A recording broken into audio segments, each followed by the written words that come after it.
SUV, SUV, SUV. SUV itu kan singkatannya Sport Utility Vehicle. Kalau BMW ada lagi nih, namanya Sport Activity Vehicle. Nah, kalau Citroen kayaknya dia bikin singkatan sendiri, Soulagement Utility Vehicle. Dan sekarang di sebelah aku udah ada Citroen C5 Aircross. Dan mobil ini diklaim menjadi salah satu yang paling nyaman di kelasnya. Benarkah begitu? Makanya yuk kita cari tahu langsung. Soulagement, apa sih dari tadi aku ngomong Soulagement itu artinya adalah nyaman, lega, enak. Dan itu semua ada di mobil ini. Kenapa aku bisa bilang kayak gitu? Karena emang Citroen itu terkenal dari zaman dulu ya, dia suspensinya enak dan juga mobilnya nyaman, mengutamakan comfort gitu. Tapi sebelum masuk ke dalam kabin, kita bahas dulu dari bagian eksteriornya. Kalau dari luarnya, ini mobilnya emang gagah gitu ya, modis juga, modern. Nah, ini bagian depannya Citroen banget gitu, dari lampu depannya, terus ini ada touch kayak touch piano gitu ya. Dan di bagian bawahnya nih ada airflow, terus samping kanan samping kirinya juga. Lalu untuk bagian sampingnya sudah seperti mobil Citroen yang lainnya, udah ada airbumnya. Atau bahasa Indonesianya plastik fender besar. Jadi kalau kenapa-kenapa dari bagian samping kenanya plastiknya dulu. Sedangkan untuk kaki-kakinya ini ukurannya proporsional menyeimbangi ukuran mobil ini ya. Dia udah dual tone juga dan ringnya ring 18. Lalu pada bagian belakangnya, kalau menurut aku sendiri ini mirip sama adiknya ya, Citroen C3. Nah, ini di bumper belakangnya, gede banget kan tuh bumpernya. Terus ada aksen fake knalpotnya juga. Dan udah kick sensor, power tailgate dan kick sensor juga. Tuh. Dan nah, ini untuk kapasitas bagasinya ya. Ini dengan posisi row kedua tuh masih tegak semuanya. Terus ada separatornya juga, ada lampu, ada lighter juga, dan di bagian bawahnya ini bisa dibuka buat tempat ban serep full size.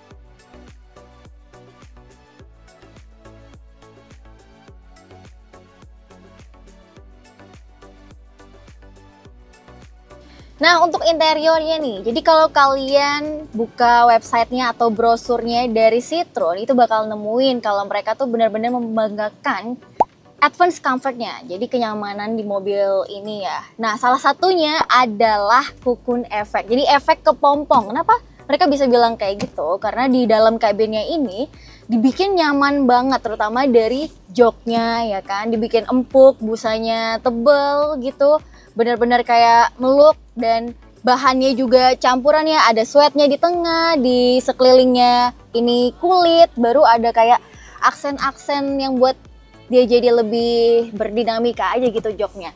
Lalu untuk keseluruhan kabinnya banyak material-material soft touch, walaupun banyak juga yang pakai material plastik nih. Contohnya di sini plastik, di sini plastik, tapi di sini soft touch. Di sini soft touch walaupun dia plastik juga. Lalu di sininya soft touch, walaupun di atasnya plastik gitu. Lalu untuk head unitnya udah modern ya, terus banyak tombol-tombol intuitif juga, kayak untuk media, AC, navigasi, ini buat pengaturan vehicle-nya, phone, dan ini untuk menunya. Tapi cuman ya, yang aku permasalahkan adalah menunya dipencet-pencet tuh ya begini aja, nggak keluar apa-apa. Jadi emang harus pencet tombol-tombol di sebelah sininya. Kalau untuk pengaturan Apple CarPlay, Android Auto itu semuanya masih wired, belum wireless. Walaupun di bagian bawahnya dia ada wireless charging. Cuman yang agak concern juga menurut aku adalah di bagian konsol tengahnya ini kerasa kan, padahal isinya nggak banyak ya. Ada parking brake doang, drive mode, terus transmisi, engine start stop. Cuman kayak full banget di sini, menu-menuhin tempat. Jadi kayak seharusnya bisa dibikin floating buat nyimpan barang lagi. Ini terlalu penuh lah di sini. Lalu ada dua cup holder, terus ini ada laci, cukup dalam sih buat naruh-naruh barang. Next untuk setirnya nih, dia modelnya biasa ya, terus diameternya gak gede-gede banget, jadi pas buat digenggam juga nih. Nah, ini ada pedal shift, terus di sini ada pengaturan cruise controlnya, tapi belum adaptif. Terus di kirinya untuk pengaturan ke speedonya, di kanannya ini untuk pengaturan ke head unitnya, ada SRC juga. Tapi ada yang cukup unik, jadi kalau kita turunin nih, ada di bagian personal itu kita kan bisa ngelihat ada trip ya. Cuman ternyata ganti tripnya bukan ada di tombol di setirnya ini, tapi adanya di tombol wiper di ujungnya. Jadi diklik baru tripnya keganti gitu. Jadi agak ribet ya. Mungkin orang yang baru pertama kali nyobain mobil ini agak nyari-nyari dulu gitu. Untuk speedonya ini layar awalnya juga udah cukup banyak informasi, ada kilometer berapa, itu fuelnya, terus RPM, kecepatan. Nah ini ada temperatur mesinnya, trip A, trip B. Tuh. Terus kalau kita mau ganti jadi lebih minim informasi, nah ini lebih simple tuh. Ada navigation juga, cuman ini kayaknya harus dikonekin ke Apple CarPlay atau Android Auto. Dials. Yang menurut aku yang paling mencerminkan kekukun efeknya itu adalah si panoramic sunroofnya itu. Karena kalau ditutup ini berasanya itu kita bener-bener kayak kepompong. Emang shade-nya agak tipis, nggak terlalu tebel, jadi kita masih bisa kerasa matahari dari atas gitu ya. Tapi ketika dibuka ya udah terang banget gitu. Terus sunroofnya juga bisa dibuka. Nah jadi kukunnya ready to fly kalau dibuka.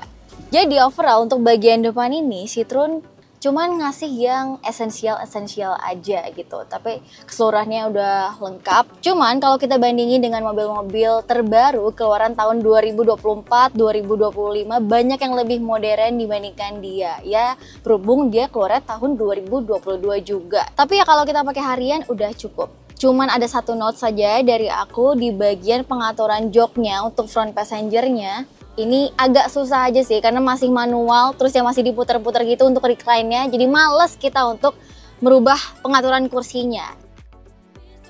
Dan untuk drivernya ini, walaupun pengaturan kursinya udah elektrik, cuman pengaturan lumbarnya itu masih manual di sebelah kiri sini. Apa mungkin karena mereka lupa untuk mindahin karena mobilnya udah jadi setir kanan ya? Karena untuk buka kap mesinnya aja masih ketinggalan di bagian kiri. Sekarang di bagian baris keduanya cukup unik nih karena dia kan 33. Kalau mobil-mobil pada umumnya 40-60 ya. Jadi kita gampang gitu. Nah, ini pengaturannya masing-masing guys. Jadi bisa di rebah tegaknya itu diatur masing-masing ya, tergantung yang duduk gitu. Cuman kan jadinya kalau kayak gini ya emang plusnya adalah kalian kalau bawa banyak bawaan bisa nentuin mau lipat yang bagian ini doang bisa. Tapi kan kalau di mobil 40-60 pengaturannya juga bisa ya, jadi kan percuma aja gitu.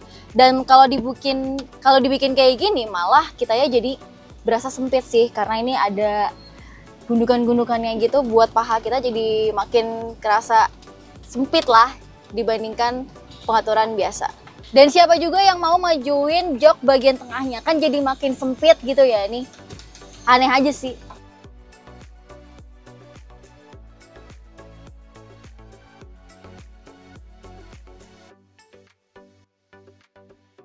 Masih soal kenyamanannya, dengan teknologi Progressive Hydraulic Cushions benar-benar membuat mobil ini tuh mampu meredam guncangan dengan baik tentunya.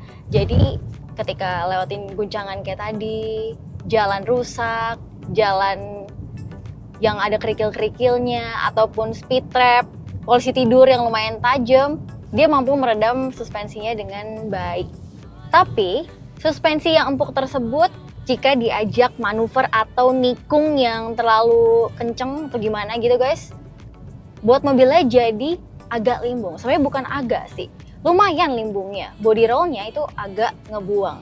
Jadi walaupun mobilnya ini enak untuk dipakai harian, belum tentu dia sporty. Ya seperti yang aku ucapin tadi di awal ya, bukan sport utility vehicle tapi solamente utility vehicle.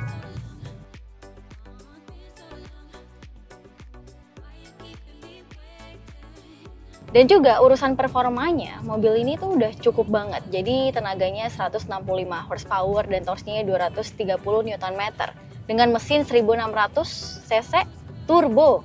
Dengan performa tersebut, konsumsi BBM yang kita dapatkan itu 1:10 km per liter dengan pengisian bahan bakar ron 92 dan pengetesannya itu di dalam kota, tol, dan non-tol.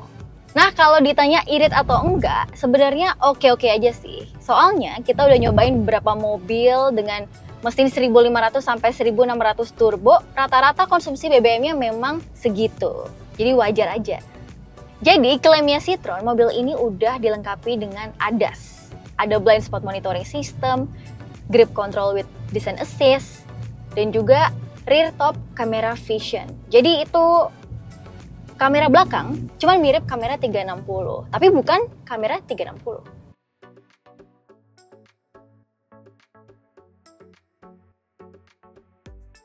Tapi kayaknya aku sebutin barusan tuh bukan ADAS nggak sih? Cuman ya membantu aja lah ya. So, untuk rasa berkendaranya, mobil ini nyaman untuk dikendarai. Tapi menurut aku personal ya, lebih nyaman ketika kita menjadi driver dibandingkan jadi penumpang. Karena di belakang ya tadi aku bilang agak sempit berasanya. Terus kekedapan kabinnya menurut aku juga bagus. Keredus banget suara dari luar. Jadi di dalam benar-benar berasa kayak kepompong. Ya, untuk kenyamanan mobil ini boleh lah ya, apalagi didukung juga dengan performa dan juga suspensinya yang enak. Mumpuni banget lah mobil ini dari segi comfortnya. Dan kalau kita bandingin dengan pesaing-pesaingnya dia dari ya Eropa bisa dibilang, yang premium segmennya, ada apa aja nih? Ada BMW X1, Mercedes GLA, ada Tiguan Allspace. Nah, dibandingkan X1 dan GLA, memang mobil ini harganya di bawah mereka. Cuman ketika kita bandingin ke Tiguan Allspace, harganya lebih murah Tiguan Allspace dibandingkan mobil ini. Belum lagi kalau kita bandingin dengan mobil-mobil Asia sekarang ya. Mendingan nggak usah kita bandingin deh, karena kalian sendiri udah tahu jawabannya lah ya. Dan mengingat mobil ini adalah keluaran tahun 2022, ya di waktu itu mungkin mobil ini udah top banget dengan segala fiturnya ya. Walaupun di sekarang ini juga masih relevan juga sih fitur-fiturnya dia, cuman banyak mobil-mobil lain yang better di harga 800 juta dengan fitur-fiturnya. Bahkan kalian bisa dapat mobil hybrid, listrik, ataupun PHEV. Atau mungkin kalian mau nunggu aja C5 Aircross yang baru karena di luar negeri itu udah ada yang paling barunya ya. Oke guys, sekian video review kami untuk C5 Aircross. Silahkan komen di bawah, nextnya mendingan kita review motor atau mobil apa lagi. Sampai jumpa di video-video kami berikutnya. Bye-bye.